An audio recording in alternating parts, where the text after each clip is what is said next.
YouTube, what's going on, y'all? It's your boy Ty Dixon back here with another video update on the 40-gallon breeder. I know it's been a minute. Life kind of got in the way. I took on another job, so haven't really had too much time to do a video. A lot has changed, as you can see. A lot to update on you guys.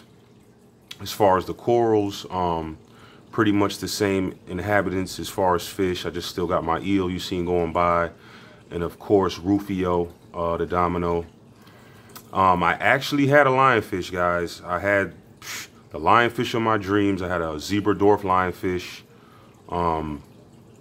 that I had for a good month, and he actually died during I was re-aquascaping the tank, and the whole rock structure just fell, and unfortunately he got crushed. He died maybe 2 days later. It was a heartbreaker. It was a beautiful fish. I have video of him that I never posted. I don't know if I did. I don't think I did, but I can if you guys want me to. Beautiful little zebra dwarf lionfish. He was growing really fast. I got him really small. They grow really fast, guys. They're great. He was a great eater. I was feeding him minnows, just like I do my eel and my 3 anemones. I feed them minnows as well. But first, we'll start on the left side. I got some dragon's breath. I actually got it from a guy's refugium.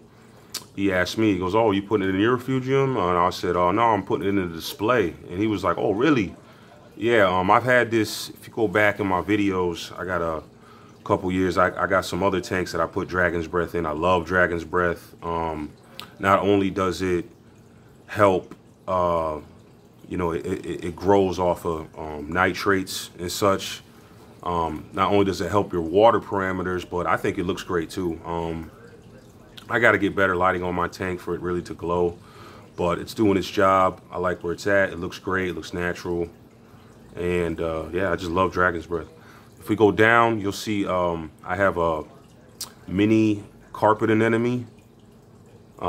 This guy, he's pretty small right now, but I just turned the lights on, so he'll open up real nice and big, and he glows awesome in the blues. In the blues, he looks amazing.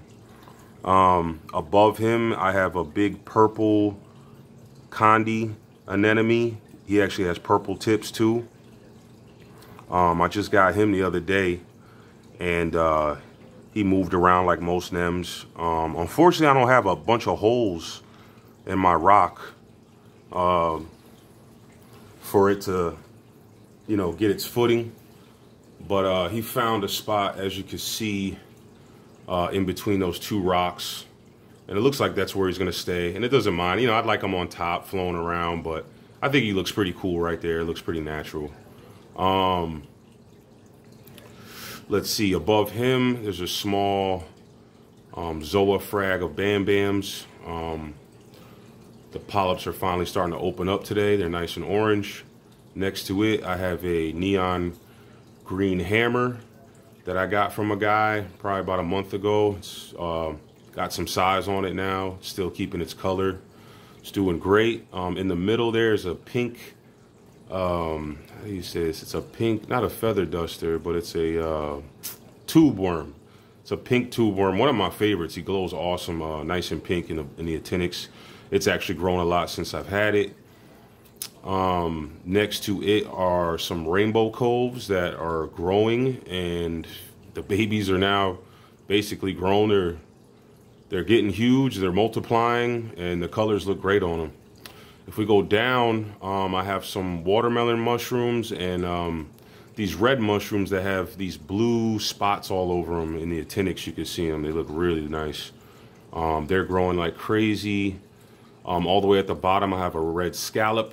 The guy that sold me said a lot of people don't really keep them that long. They normally die, but he said he had one for a few years. I've had one before. They just need a lot of plankton, which I feed them. You know, they're filter feeders, so I feed mine like daily. But so far I've had it for, shoot, I want to say 2.5 months now, and it's doing great. Next to it is a yellow Gorgonian. I love these corals to death, but it's a non-photosynthetic. They come from deep waters, so they don't like a lot of light, and they only feed off plankton and stuff like that, filter feeders as well.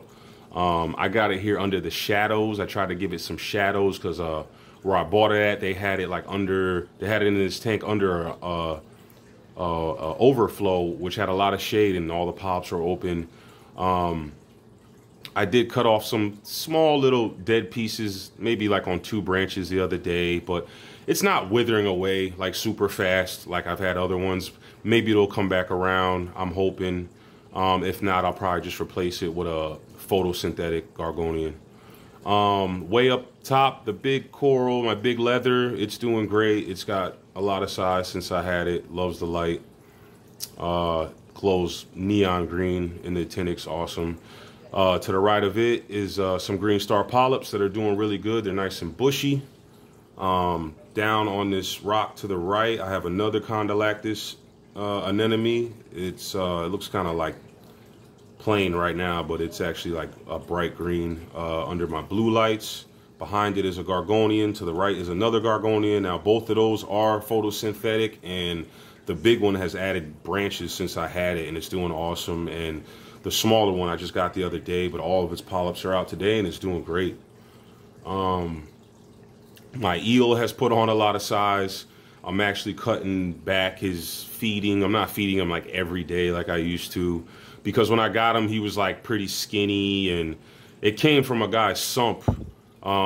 He actually couldn't find him in the display for a long time and just kind of forgot about him. And he said he was doing some maintenance on his sump one day, and there he was. I got him for 20 bucks. I love snowflake eels.